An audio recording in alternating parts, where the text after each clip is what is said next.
Po kazalcih Mednarodnega urada za delo je slovenski trg dela nefleksibilen. To po eni strani pomeni zaposlene za nedoločen čas z velikim pravnim varstvom in po drugi strani predvsem mlade in ostale ranljive skupine prebivalstva, ki delajo na pogodbah za določen čas in tako imenovani lažni samozaposleni. Zakon o delovnih razmerjih in novela zakona o urejanju trga dela naj bi takšno segmentacijo odpravila. Mi smo se reforme trga dela lotili na način, da naredimo pogodbe za nedoločen čas bolj fleksibilne, hkrati pa skušamo pravice zaposlenih za določen čas približati pravicam tistim za nedoločen čas. Problem teh pogodb za določen čas je, da jih je večji delež sklenjenih za obdobje krajše od 6 mesecev, da delodajalci verižijo te pogodbe za določen čas. Naš cilj je bil uporabiti, se pravi, delodajalce stimulirati za zaposlovanje za nedoločen čas in na drugi strani destimulirati za določen čas. Po novem bo vsak, ki dela za določen čas, ob prenehanju upravičen do odpravnine. Ta odpravnina je višja, ta odpravnina pripada tudi, če je pogodba za določen čas trajala samo 1 mesec in je v fiksnem znesku 1/5 mesečne plače. Naprimer, za primer naj povem, pri minimalni plači to predstavlja nekaj čez 150 evrov. Da gre za neke skrivnostne znake, ki sem jih opazovala ob gledanju risank na televiziji. Ko je prijazna gospa v okencu ekrana prikazovala različne znake.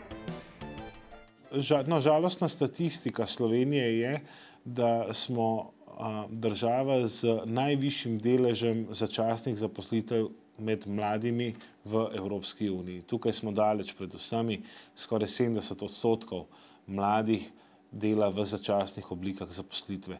Seveda, takšno stanje ima za posledico tako na področju družinske politike, tako na področju osamosvajanja od staršev, najemanja kreditov za stanovanja, če želite, tako da gre za širši družbeni problem in prav to smo želeli odpraviti.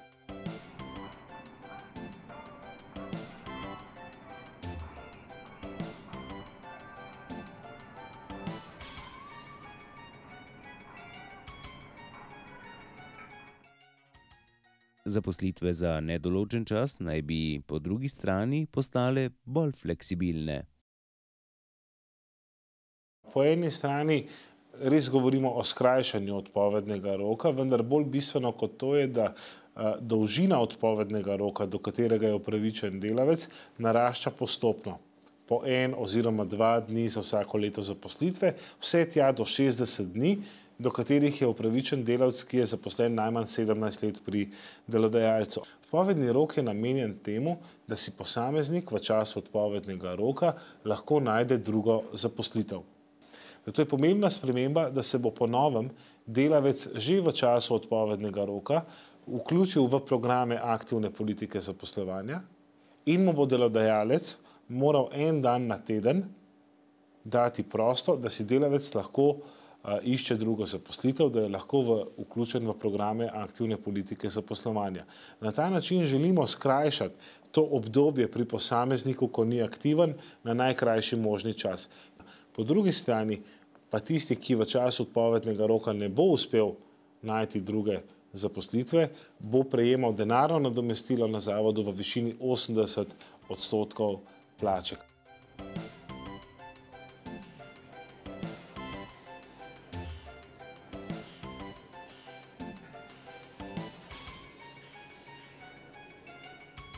Včasih pač življenje prinese, da delodajalec enostavno delavcu ne more zagotavljati dela. V tem primeru ga lahko da, ne da mu odpove pogodbo o zaposlitvi, ampak ga da začasno na čakanje na delo. In v tem primeru mu je dolžan izplačevati 80% nadomestilo plače, delavec se je v tem času dolžan izobraževati pri delodajalcu in seveda takoj, ko je možno, ga bo delodajalec reaktiviral nazaj.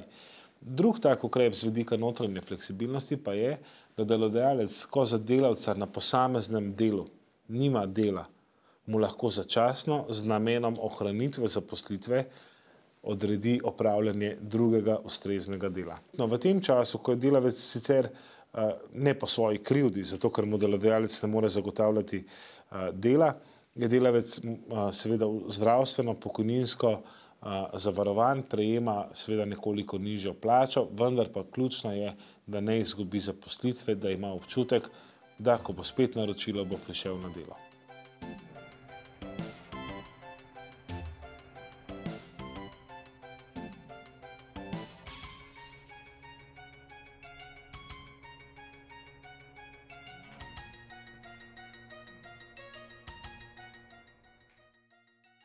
Zakon uvaja minimalno zaščito samozaposlenih.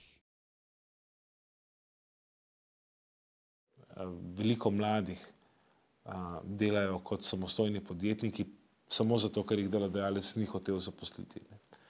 Na pobudo sindikatov smo v nov zakon o delovnih razmerjih definirali, kdo so ekonomsko odvisne osebe, se pravi, to so osebe, ki več kot 80% svojih prihodkov dobijo od enega naročnika, naprimer enega delodajalca. V tem primeru mora ta naročnik oziroma delodajalec tudi njim zagotavljati minimalne standarde delovnopravnega varstva, kar se tiče diskriminacije, prepovedi diskriminacije, odpovednih rokov. Po novem, tudi v primeru, ko jim bo prekinil pogodbo, bodo upravičene do odpovednega roka, do podani morajo biti odpovedni razlogi in tudi do se pravi postopka pred sodiščem. In vkolikor bi sodišče ugotovilo, da so v vajinem odnosu podani elementi delovnega razmerja, bi dosodilo, da mora delodajalec z vami za nazaj skleniti pogodbo o zaposlitvi.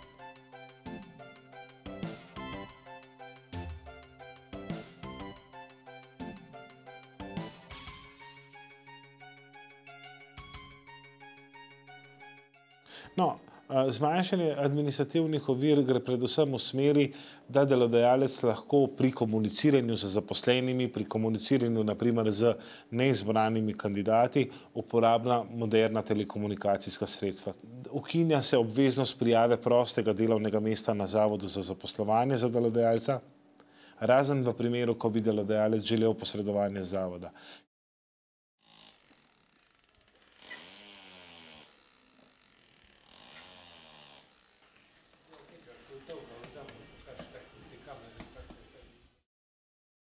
Uvedena je možnost opravljanja začasnega dela za upokojence.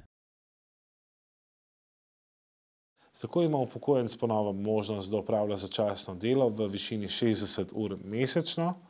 Določen je tudi na letni ravni znesek 6300 evrov, ki ga preko te oblike dela upokojenec lahko zasluži.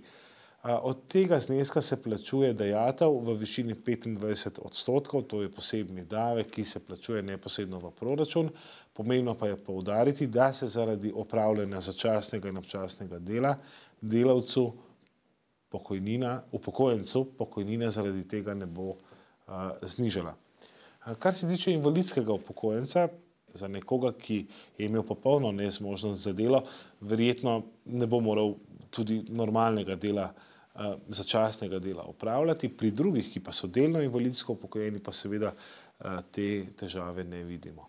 Starostna meja, ki velja za posebne varovane kategorije, se pravi, ki potrebuje soglasje za nadurno delo, soglasje za nočno delo, ta se ne spreminja. Enako tudi ohranjamo ustrezno varstvo invalidov. Tukaj ni sprememb. Kako nov zakon po delovnih razmerjih prispeva k pravni varnosti zaposlenih? Najbolj ključno se nam zdi vprašanje neizplačila plač delavcev, ki delajo pri delodajalcu, pa ne dobijo plačila. Tukaj nov zakon prinaša delavcu možnost, da na podlagi pisnega obračuna plače začne izvršilni postopek. Se pravi, po veljavni zakonodaji je moral iti v tožbo po rednem postopku pred delovnimi in socialnimi sodišči. To je bilo povezano seveda z visokimi stroški, pa tudi časovno. izvršilni postopek poteka veliko hitreje in se bo delavec za delo, ki ga je opravil, lahko poplačal preko izvršilnega postopka. Po drugi strani ima delavec, ki ne bi dobil plačila oziroma mu delodajalec ne bi plačeval prispevkov, možnost dati odpoved delodajalcu in je kljub temu, da je dal odpoved, izredno odpoved, upravičen do nadomestila na Zavodu za zaposlovanje. Vse to so ukrepi z namenom večje pravne varnosti zaposlenih. Predvsem na tem primeru obvesti pristojni inšpektorat za delo. V vsakem primeru, če delodajalec ne bo imel dela, bo delavec izgubil službo. Moramo se tudi zavedati, z novim zakonom o delovnih razmerjih ne bomo ustvarili nobenega delovnega mesta. Ustvarili pa bomo morda pogoje za to, da bodo delodajalci začeli zaposlovati, da bodo raje zaposlovali za nedoločen čas, kot pa danes, ko se poslužujejo začasnih oblik zaposlitev, študentskega dela, dela po civilnih pogodbah.